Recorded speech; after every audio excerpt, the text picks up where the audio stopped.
Hello aspirants, welcome to PW OnlyIAS. I am here Harpreet Singh with a daily analysis of the Hindu from 28th of November 2024.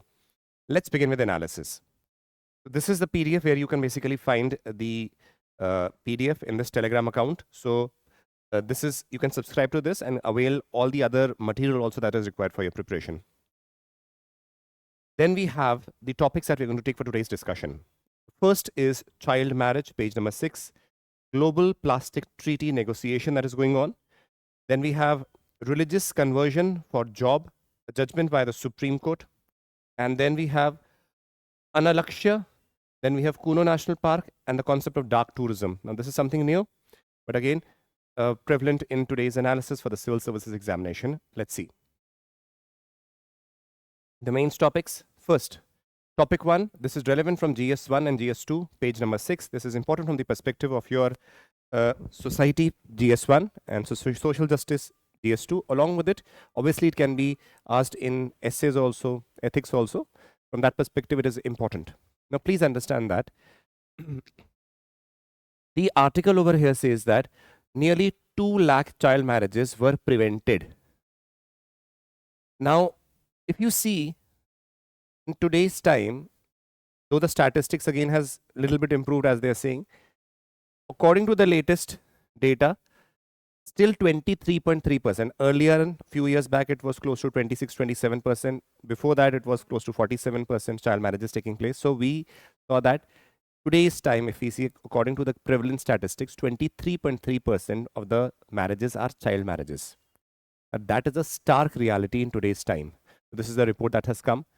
Now, if you want to analyze this child marriage concept, we have to study it in proper holistically, what the dimensions associated with that are. Let's see, and then let's analyze the aspect of child marriage.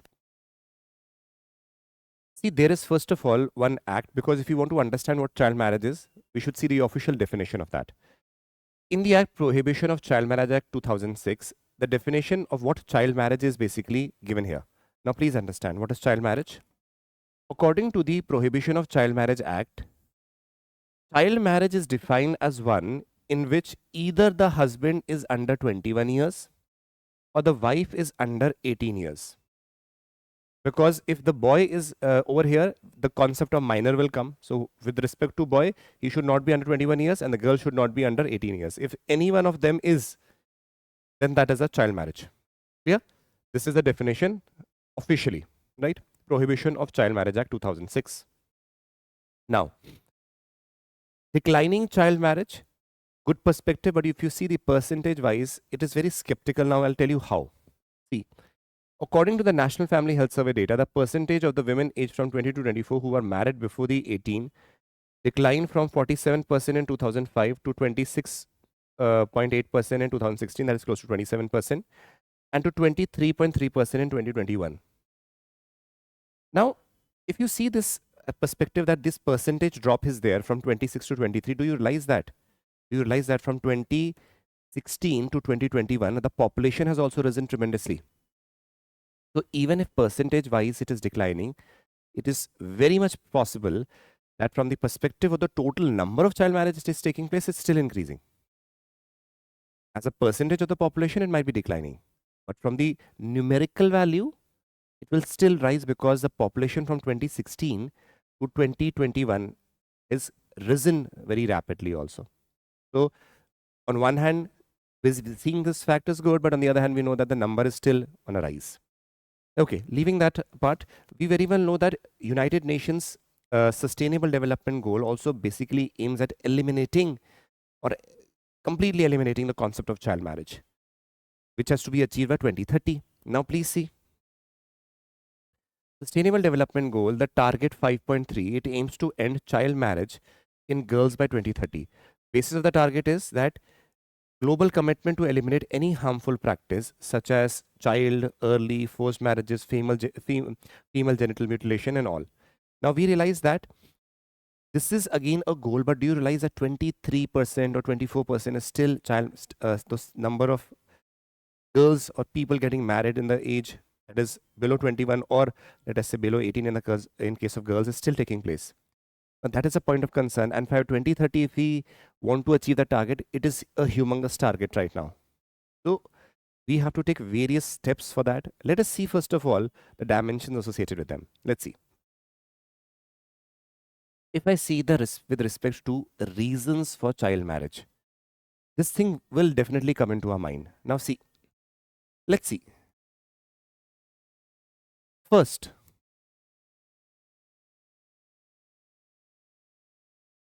patriarchy. When I talk about patriarchy, we very well know that patriarchy simply means the domination of man. That man is the one who is in an authoritative position. The man is the one who is taking the decisions. And based on that, they say the role of women. What is the role of women? She already has to get married in a family. What is the need to get her educated? Or why should we delay? She as it is, had to get married. Let us get her married early. The patriarchal mindset, because women have got nothing to do with, let us say, assumably in the economy or various fields of life. So patriarchal mindset basically leads to early marriages also. Now that, for that matter, child marriage. If you see the other aspects,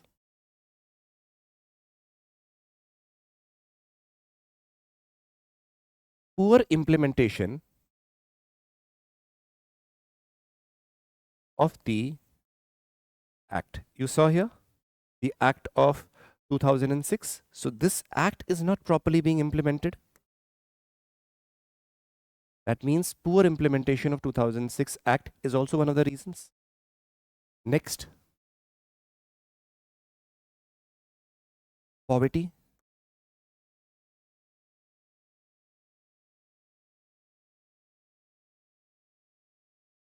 See, with respect to poverty, there are various dimensions. Now, what happens is that people who are from a very poor background, they want that their children, let us say in particular, should be married as quickly as possible. See, there are certain dimensions. See, we can associate dowry with that also, but I will put it as a separate point. Please understand why.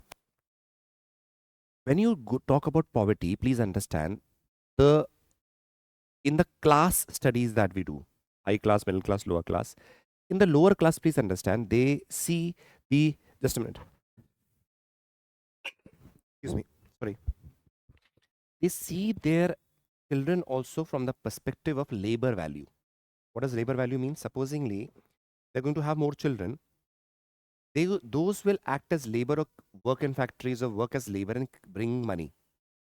Now, if their children are growing and they get married early, they're going to have children also early. And that means they're going to have more labor in the family who are going to bring more amount of money to the family. So they basically see over here child marriage as a means for more labor, because of child marriage. See, because of child marriage, you are having, firstly, one person is adding through the form of the wife or husband, whatever, predominantly over here the wife. Then you have the children also coming, who will be born. The children will also add labor. So there is more labor being added. So that is one perspective. Next, aspect of dowry.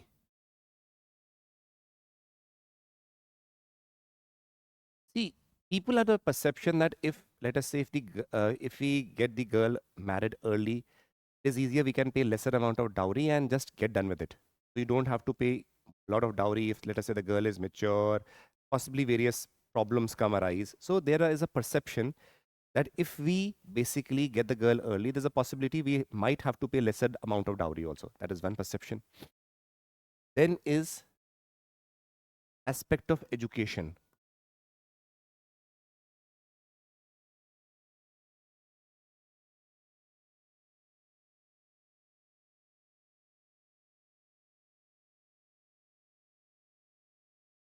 Education expenditure avoidance.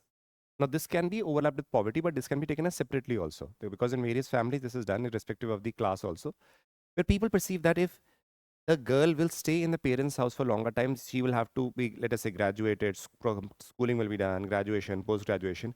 So what is the need for spending so much money? Let us get the girl married, and it is the responsibility of the boy to take care of it. Now, these are again lot of problems. Now, next is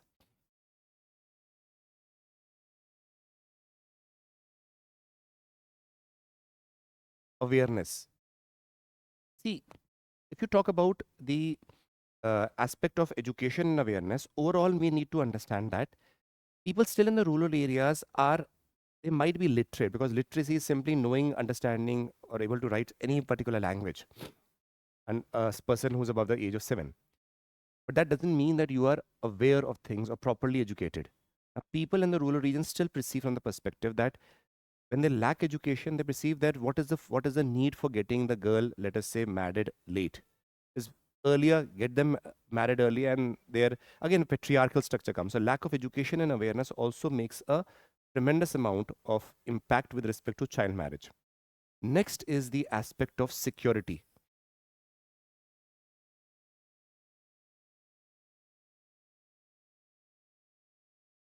Please see, today's time we know that India is a developing country. We have police mechanisms proper there. Proper digital technologies are there. If you go back to the rural regions and even decades back, you'll be realizing that the concept of robbers, concept of inflicting, let us say, uh, molestations, rapes, and all these things were even higher. People used to perceive that if the girl is in their house, that the parents used to perceive it is there in the house, there's a possibility if something happens to them, she will not be married. The society will not accept her, or any boy will not marry her. So what generally happens is that because of that, we fear that security concerns with respect to what will happen to the girl. So better to get the girl early. Once she's married, it is a responsibility of the boy to whom she's married, the family she's married, and that will not be a concern. So these are again certain important dimensions which we basically see. You can just note it down because these are important. Please don't note it down. Next, one of the important dimension also comes is that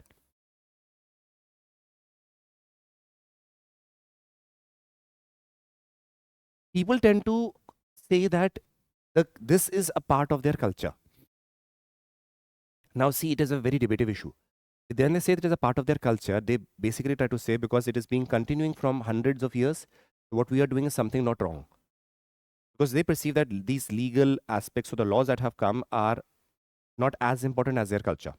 Now, please understand, let us contradict that. If you talk about the 4 ashrams in the Hindu society, Brahmacharya, Grihastha, Vanaprastha, and Sannyasa, according to the scriptures also, the Brahmacharya ashram lasted for 25 years. Now, in that case, by default, you understand that 25 years, that means a particular person is not marrying. But traditionally, that culture does not allow you to marry early. That means a person should be mature. But over here, we talk about regional cultures that have evolved over the time. And that is why people tend to give their relevance that this is the reason that we want to get married. Now, these get the children married early. So these are possibly the 8 points which you can analyze. There can be other points also, but again, they'll come under the umbrella term of these points. So these are the reasons why the child marriage is still relevant in the society. Now let's move ahead to the another aspect. What are the consequences of the child marriage? Now, this is again a very important concern. See, why has this law of 2006 basically prohibits child marriage? Because there are various dimensions that are associated with that. Let's see one by one. See, the thing is that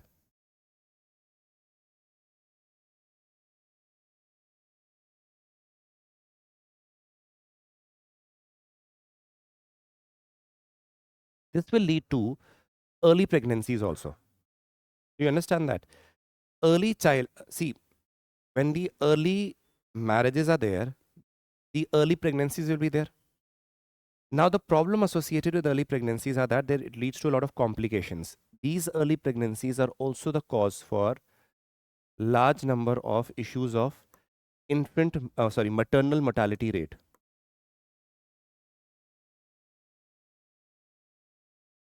Maternal mortality rise. Along with it, you can also mention infant mortality rise.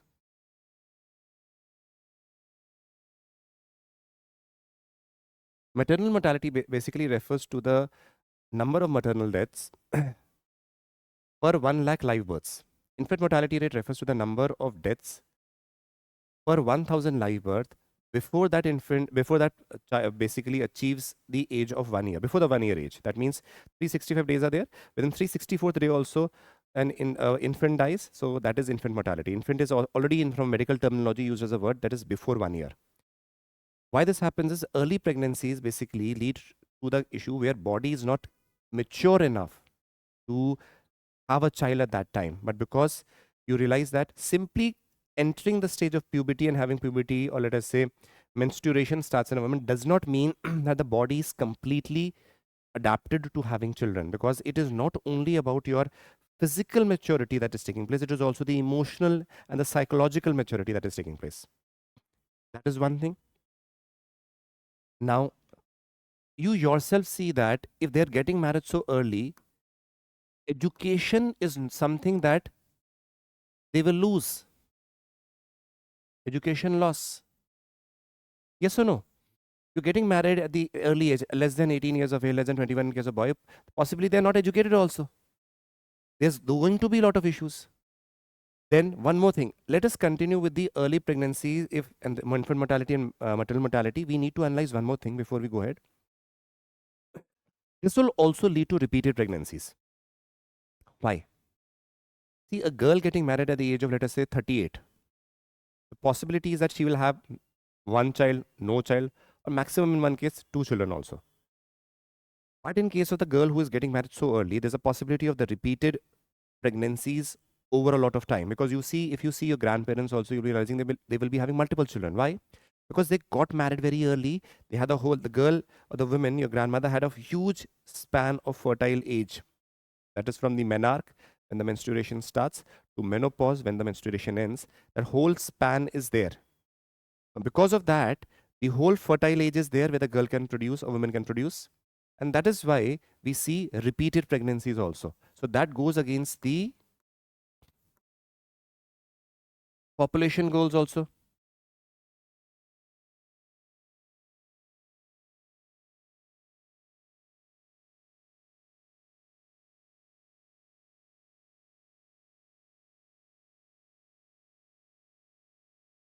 Contradict the population policy goals.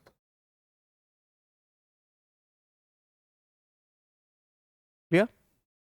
National population policy, and even for that matter, National Health Policy 2017 also.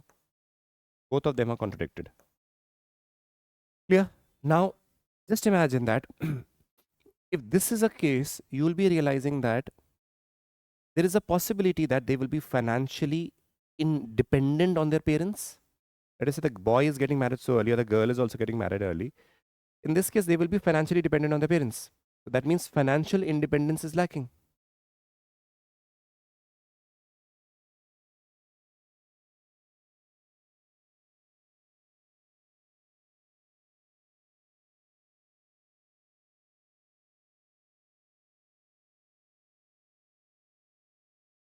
Now let us see the aspect of status of women.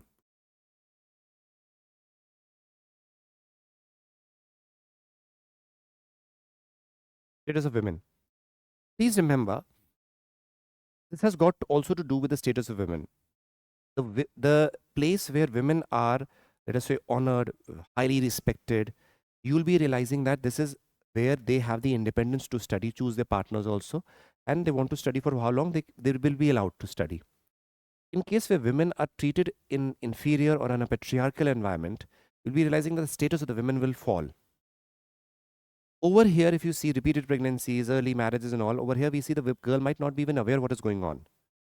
And that is basically an outcome that status of the women is lower in the patriarchal societies.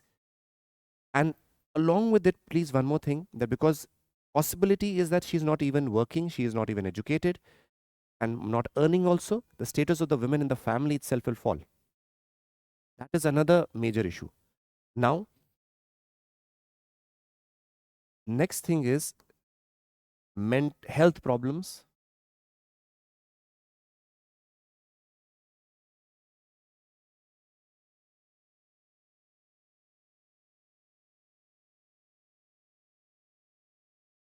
Please see, when I talk about health problems, it is physical health problems are going to be there, because see, if in case getting pregnant early can lead to a lot of problems, complications, that is one thing. If I take the example of mental health issues, according to the Times survey, we know that we know that according to the Times survey, 74% Indians have mental health issues.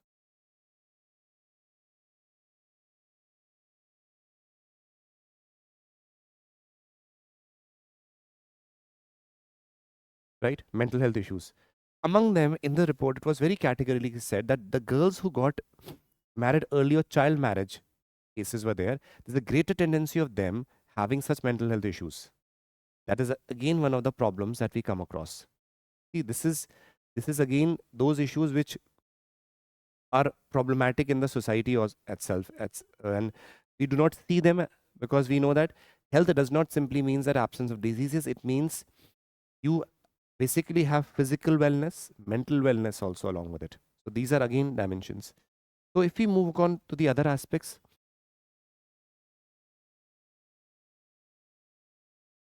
if we see the other aspects, you will be realizing that the cases of domestic violence also increase, particularly in those cases where women are married early or child marriages happen.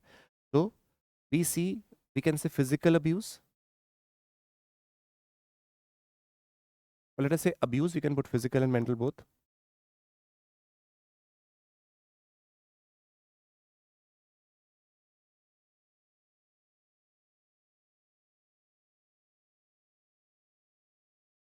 So we see the cases of physical and mental abuse higher among those girls who are married at a very younger age, not working, not being independent, not being financially independent. And obviously, there are the being in a patriarchal society, there are whims and fancies of the husbands. So this again creates so many issues that are there. This ultimately led to even the governments to see that child marriage should be something that is should be abolished.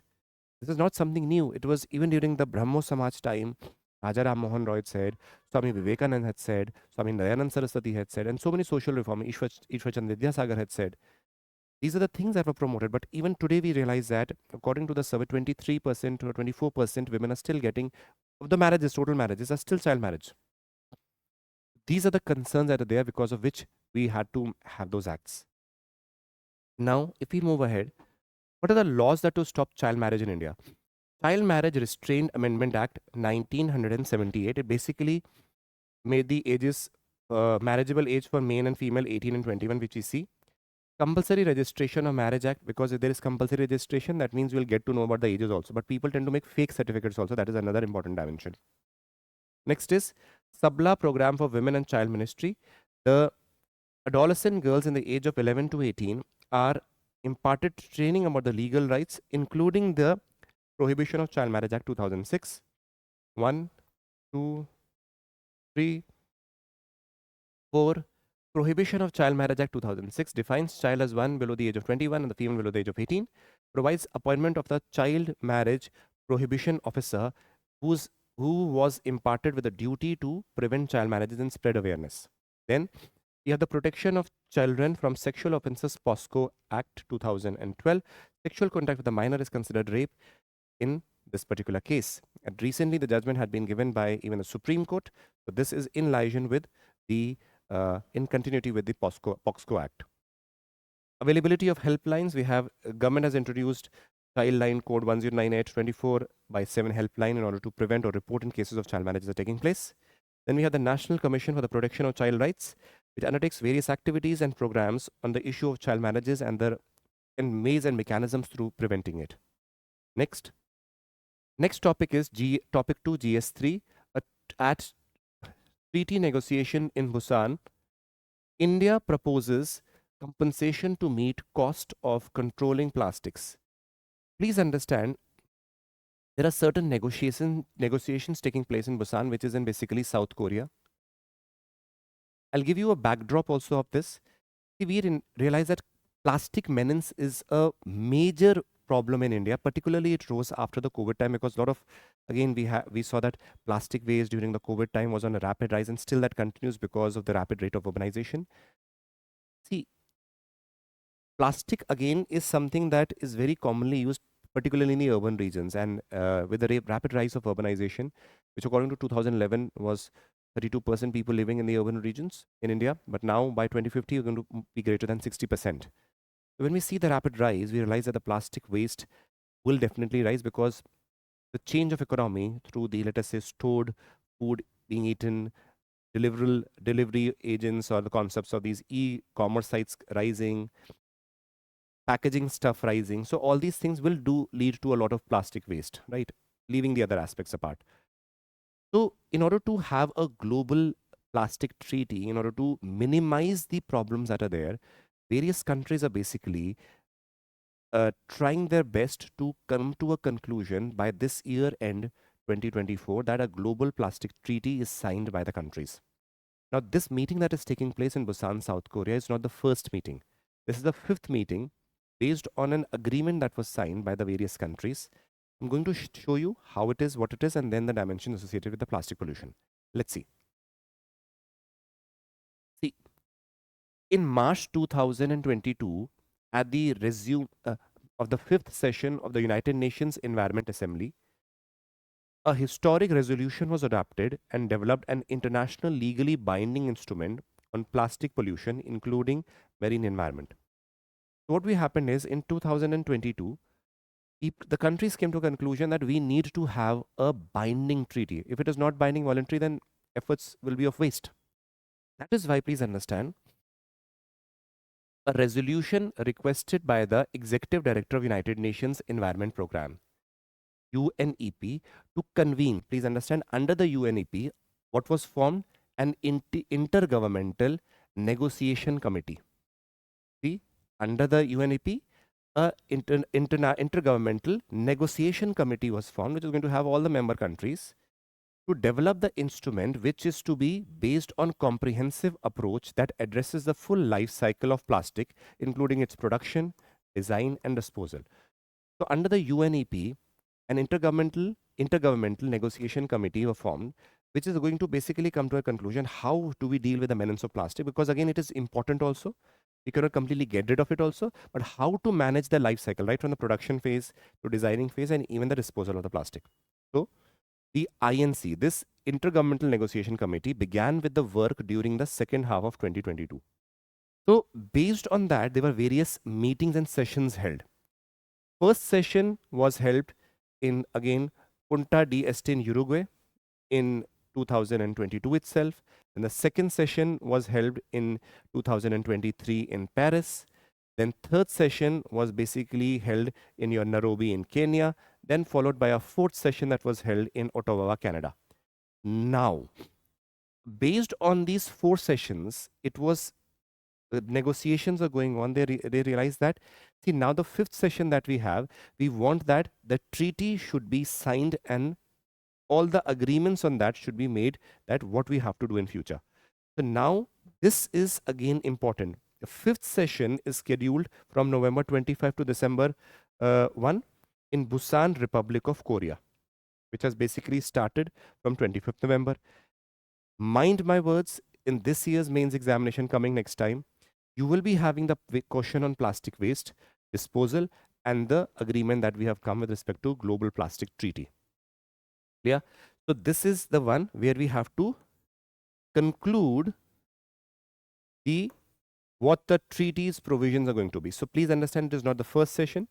Under the Intergovernmental Negotiation Committee, under the UNEP, so many sessions have been held. This is the fifth session. Now see here.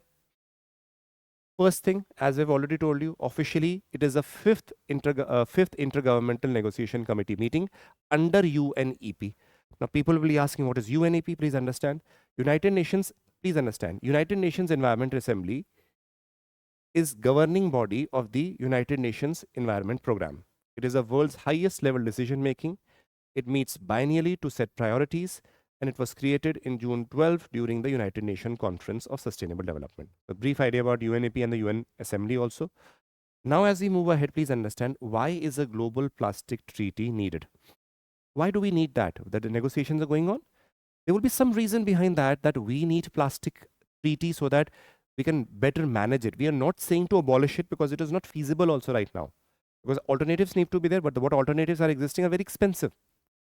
So firstly, to understand why is it needed? See, growing dependence on plastic is the major problem. Plastic is versatile, adaptable, can be molded in various ways. We saw that the production has doubled from 239 million tons in 2000 to 460 million tons in 2019. So by 2040, the production is projected to reach 700 million tons.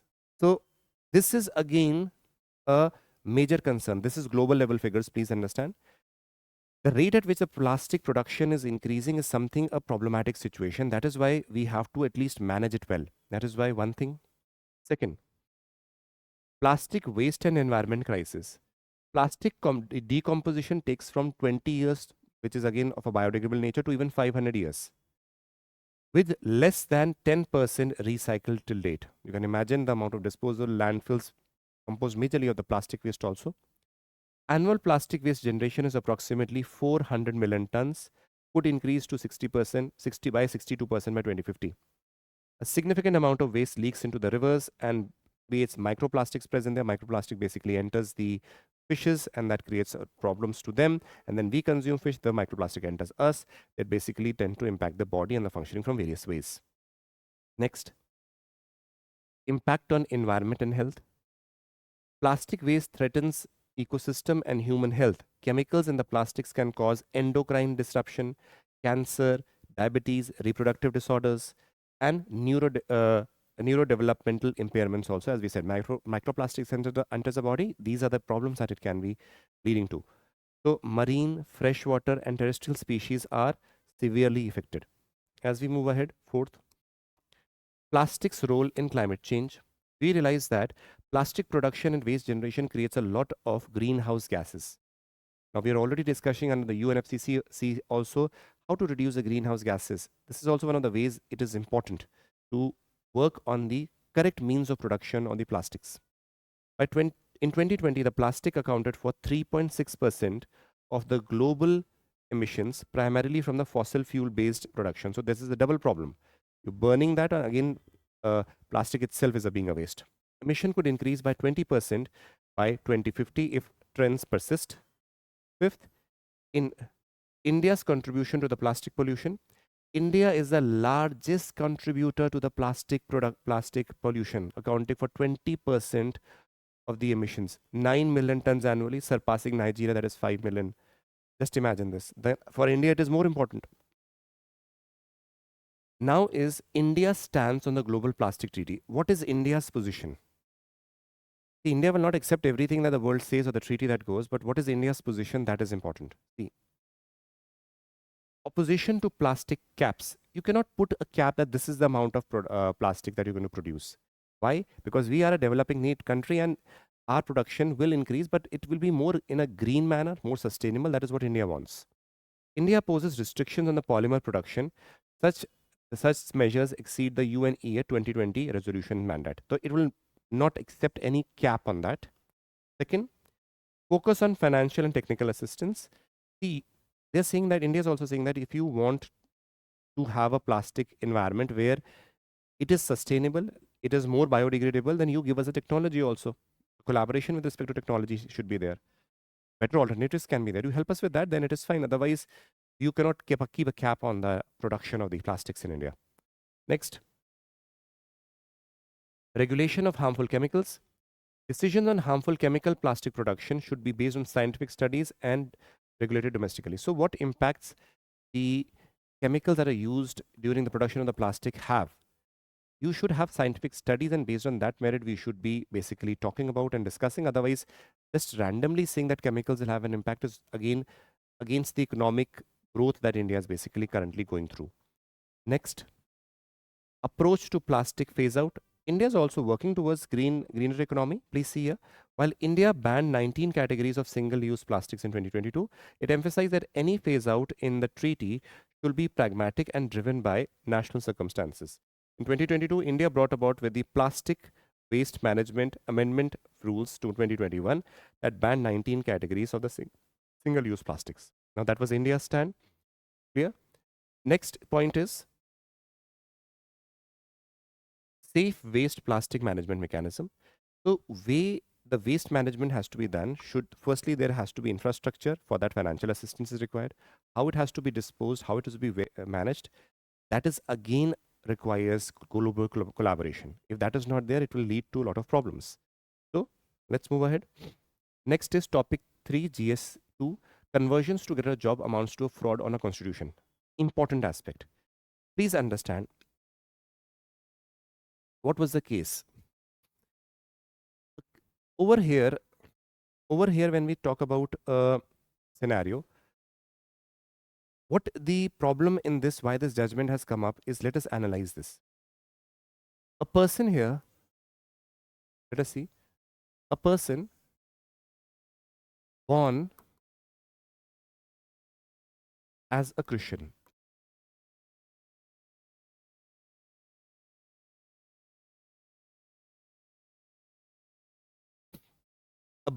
Person is born as a Christian. Now he converts to, says that he converts to Hinduism.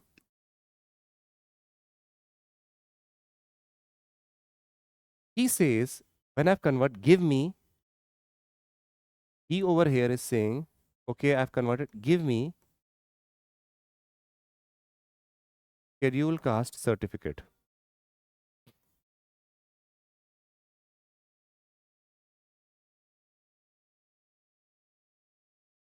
Now understand something. If you talk about the schedule caste, first let us understand schedule caste and then I'll explain and correlate it with this. Schedule caste basically refers to the hierarchy which is the lowest in the caste hierarchy, that is even outside the Varna system. If you talk about the Varna system in the Brahmin, Kshatriyas, Vaishyas and the Shudras, right?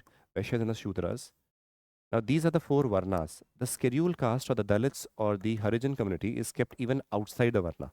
The 4 Varnas, these are even outside the Varnas. Now you, because of the thousands of years of discrimination that the scheduled caste faced, there was a reservation with respect to the scheduled caste, even for the scheduled tribe also, in the Constitution of India, even before the other reservations like OBC and the EWS came. This was originally there in the Constitution. Now over here, when we talk about the dimension, this instance of the dimension came is that he was born as a Christian. The court here observed that he went to the church every day. He was again married. Again, his family has been a Christian, but now he converts to another religion, that is Hinduism. And because he says that now I belong to a lower caste and a scheduled caste, and you give me a scheduled caste certificate. That time the authorities over there did not agree to this, because how can you just simply go and ask for the certificate? Then the case went to the court, then went to the Supreme Court, where Supreme Court said, see, understand that the Constitution does provide you freedom of religion. It is absolutely there. You can convert to any religion of your choice if you want to follow that religion. Then not an issue. But remember that the Constitution of India also does say that conversion of religion is again being forced, is again against the constitutional spirit. And if the conversion is done with a malified intention, it is also against the spirit of the Constitution. Over here, what the Supreme Court observed is, this man basically wanted to get a certificate of the scheduled caste so that he can basically use that reservation of the scheduled caste to get a job in the government sector. Because again, there's reservation even in the civil services at the state level, central level, and various jobs. So he wanted to use that as a means to get a job. That is why the Supreme Court said conversion to get a job amounts to fraud on Constitution. That means your malified intention is there, and that certificate will not be provided. Now see, if we move ahead, let us see. The Indian Constitution allows individuals the freedom to live by their religious belief and practices evident in the following provisions. So, if you talk about religious freedom, right, there are various articles over here. You see Article 25, freedom of conscious, free profession, practice and propagation of religion of your choice, whichever you want to. Article 26, freedom to manage religious affairs. Article 27, freedom to pay taxes from the promotion of any particular religion, freedom to attend religious instructions or worship of certain educational institutions, right? So freedom is given to whatever religion you want to follow, but that doesn't mean that you the concept of religious conversion is used with a malignant intention. That is what is being observed over here. That is why the statement was mentioned. Now, understand how judicial interpretation interprets the freedom of religion. Not only this case, there are various cases have been there where judiciary has basically interpreted this. See, in the Ratilal Panchanand Gandhi case in 1954, the apex court, that is the Supreme Court, observed that Article 25 covered every individual's right to propagate his or her religion for the enlightenment of others. That means propagation of religion with the aim that you're spreading enlightenment in the community, in the society, it is fine. There is no problem. But not again, if the moment it is a malignant intention, it will be wrong. But with the enlightenment aspect, that means a positive thing, nothing is wrong. In the Shirur Mutt case 1950, where the Supreme Court held that the propagation of the belief that is protected no matter whether the propagation takes place church, monastery or temple. That means propagation of religion is not a problem over here. Again repeated by the Supreme Court. In Chanelos versus State of Madhya Pradesh 77, Supreme Court held that Article 25 does not grant the right to convert another person to one's own religion, but only to transmit and spread the religion by exposition of the tenets. Because religious conversion goes against the freedom of consciousness if someone else is converting. This case where the person is converting to Hinduism is a different case. He's not being forced. He's doing it with a malignant intention so that he can use a reservation. That is why this is also against the constitutional spirit. Right? Next. Ranjit Mohanite case in 2015, Bombay High Court held that freedom of conscience of a person includes right to openly say that he does not believe in any religion. So these are certain cases that are there. Supreme Court has very categorically said that you follow, you want to change your religion, you change, but for that you should believe in that religion and then you should change. If you do not want to follow any religion, that is also fine. But just changing the religion and for the reason that you want a job, that goes against the spirit of the constitution, the spirit against the religion. And tomorrow what will happen? If you convert to a religion, then you get a job and after 2 days you again convert a religion. So what was that? That was basically misusing the spirit of the constitution. So that is a fraud that was being said by the Honorable Supreme Court. So let us move ahead.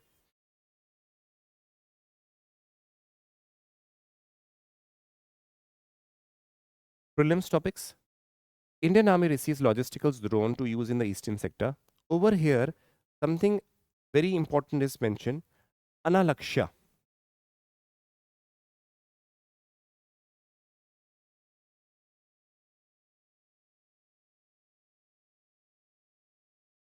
Anālakshya.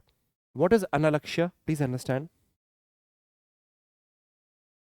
Indian Institute of Technology, IIT Kanpur, announced a pioneering stealth technology with the launch of the Metamaterial Surface Clothing System.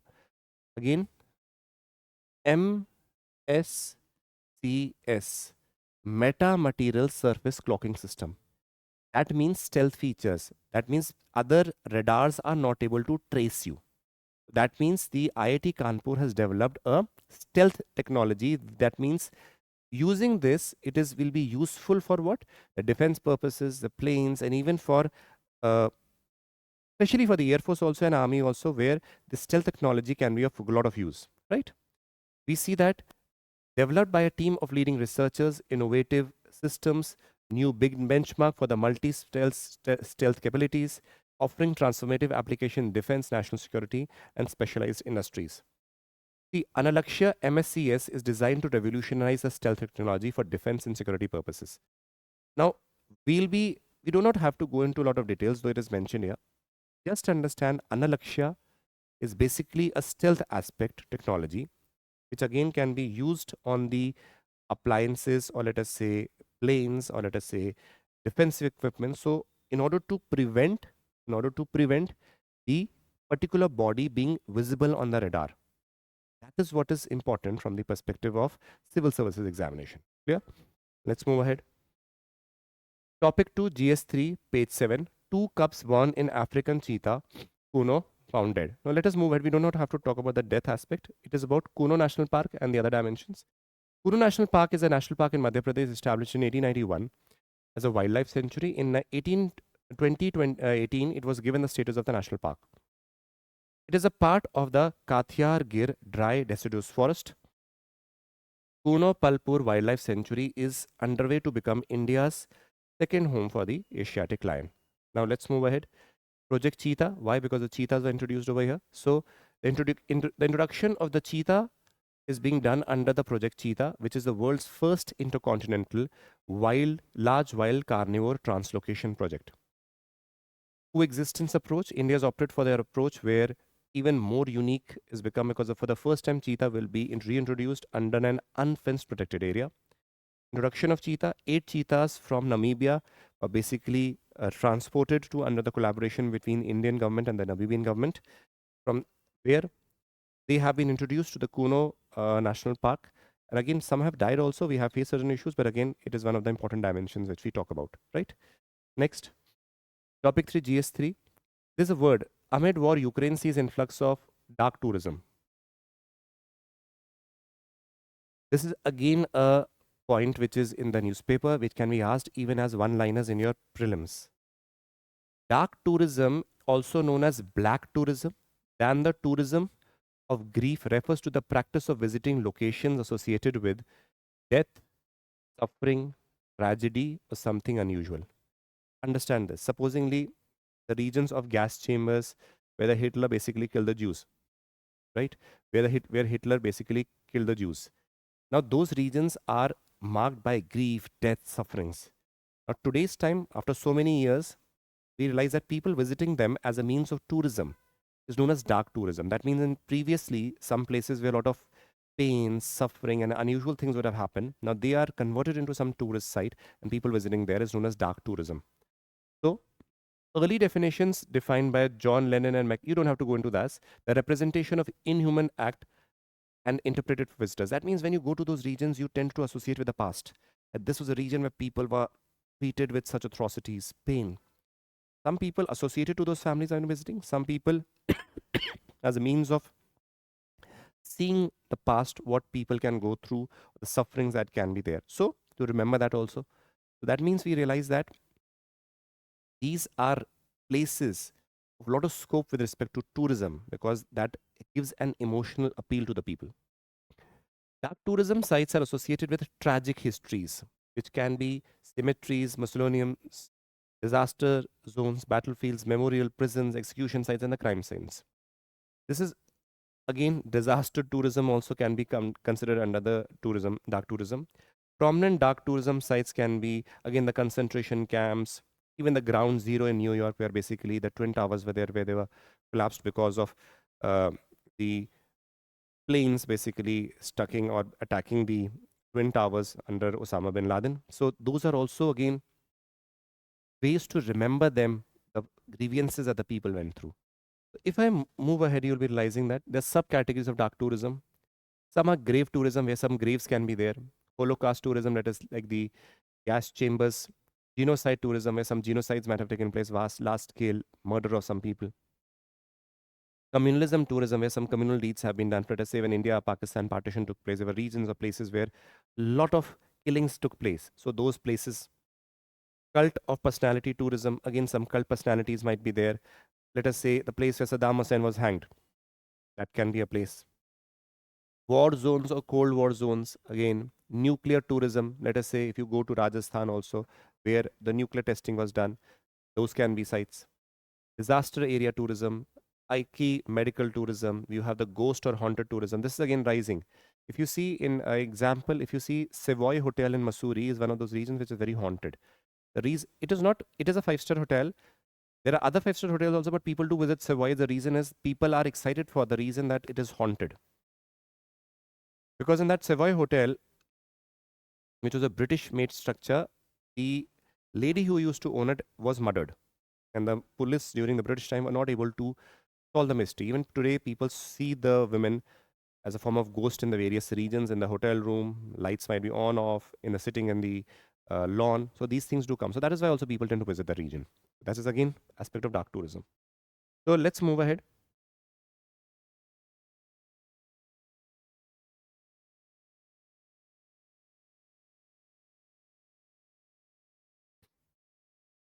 MCQs with explanation. Question 1, options, answer.